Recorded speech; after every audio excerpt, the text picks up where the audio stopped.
Employment thanked Sir Cham for what they called a wonderful donation. They assured him of God's reward, as he is the only one who can repay those who propagate his religion. 3 members of the APRC Spain chapter were the last to call on the Vice President. Alaji Sanyang, who is the President of the chapter, later briefed journalists on his meeting with the Vice President. As usual, we come every year to commemorate, to take part in the July 22nd celebrations. This year we have come a delegation of about 19 from Spain, and anytime we arrive, the first thing that we do is to have a meeting with the senior officials of the government, the party, to inform them that we are here to join them in the celebrations, in the festivities. Ma'am Samade, who is also the head of the women wing, heaped praises on the president for transforming the Gambia into what it is today. She explained that their network of supporters in Spain are also engaged in advocacy to discourage parents from sending their daughters for circumcision, saying this practice tarnishes the country's image outside. She, however, asserted that the practice has now been abandoned and the country is favorably looked at in Spain. She finally urged Gambian women to unite behind President Jammeh to accelerate development in the Gambia. Mohori Jallo, GRTS. The Special Criminal Court has rescheduled the trial involving former Inspector General of Police Ensa Baji and his co-accused Ali Sise. The two men are facing more than 20 counts ranging from violent robbery to interfering with judicial proceedings at the High Court Special Criminal Division. Ibrahim Ajata reports.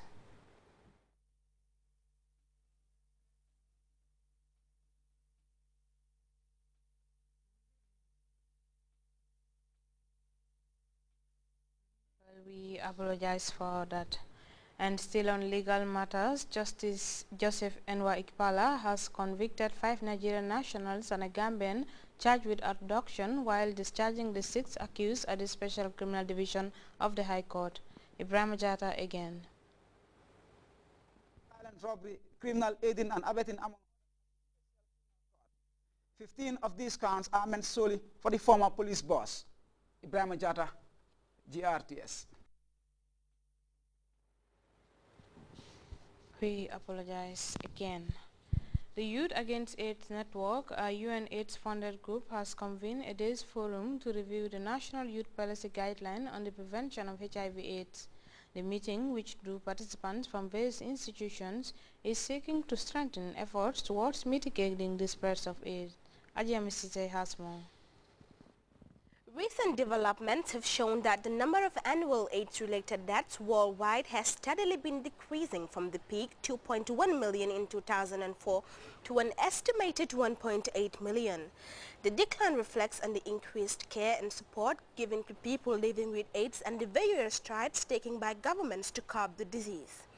Exactly 3 decades after its discovery, we have seen various efforts by different organizations worldwide to sensitize people to the preventive measures of AIDS.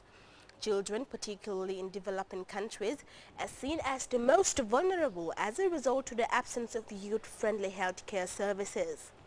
It is against this backdrop that the Youth Against AIDS Network, the Gambia chapter, came into existence some 2 years ago.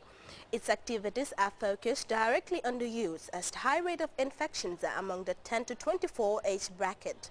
I think the importance of reviewing the policy is to take stock of how far we've gone, what have been the progress that we have made towards ensuring that young people take ownership of the fight against HIV/AIDS as well as preventing HIV/AIDS. From the Department of Youth and Sports, Laming Sane dilated on the role young people could play in reducing individual and societal vulnerability. That venture, he highlighted, can only be achieved with first-hand knowledge of the National Youth Policy Guideline. Take this review program as a reference point to vigorously come out and join or continue their fight in the HIV and AIDS.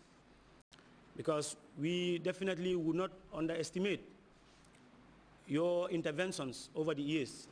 Reviewing the National Youth Policy Guideline on prevention of HIV/AIDS is seen by the funding members as very timely.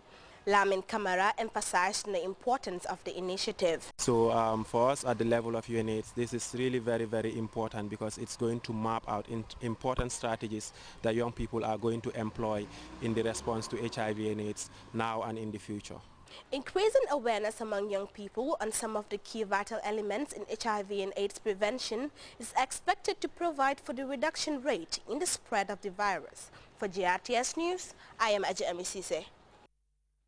The Pastors Intercessory Fellowship Group is embarking on 3 days of prayers for the Gambia and its leadership ahead of the 17th anniversary of the July 22nd Revolution.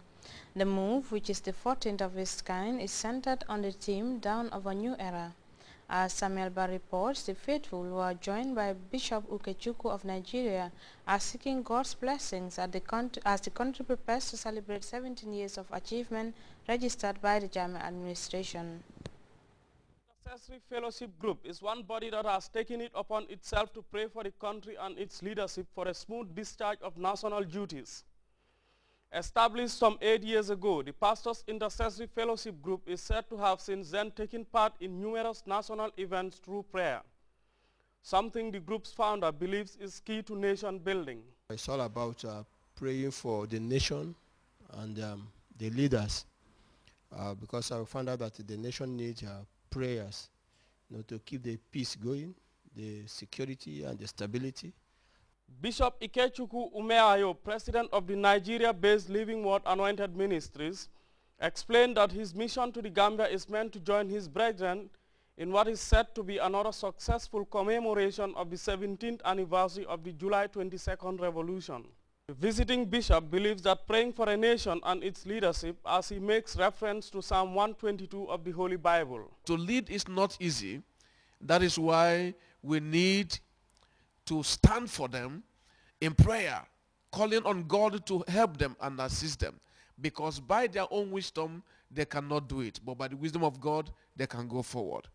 Pastor John Gomez is the national chairman of the group. He spoke to GRTS about their state of preparedness. For this 14th edition of our Prayer for the Nation, culminating for the 17th anniversary celebration, we are starting the pastors' conference on Friday at the Roots Hall, Caraba Avenue. That'll be Friday and Saturday, starting from 9 to 2. We're having various teaching, including our great bishop here, who will taking some teachings both on Saturday, Friday, and Saturday.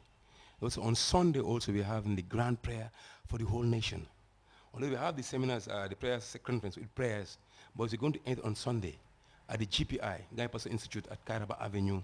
I'll be praying for the entire nation to, as he said, to raise our leaders in their hands in prayer. Bishop Ikechukwu was impressed with the coexistence of members of the country's different faiths and pleaded with the citizenry to jealously guard that unique state of affairs on the Smiling Coast. For GRTS News, I am Samuel Bah. The Special Criminal Court has rescheduled the trial involving former Inspector General of Police Ensa Baji and his co-accused Ali Sise. The two men are facing more than 20 counts ranging from violent robbery to interfering with judicial proceedings at the High Court Special Criminal Division. Ibrahim Jata reports. Ikpala of the Special Criminal Court has adjourned the criminal trial against the former Inspector General of Police Ensa Baji and ex-prison Superintendent Ali Sise for judgment on the 29th of July 2011 in the absence of a defense address. It could be recalled that the case was adjourned for both parties to file written addresses. But when the case was mentioned this morning, the defense lawyer for the accused persons, lawyer Boriture, had still not filed his final arguments.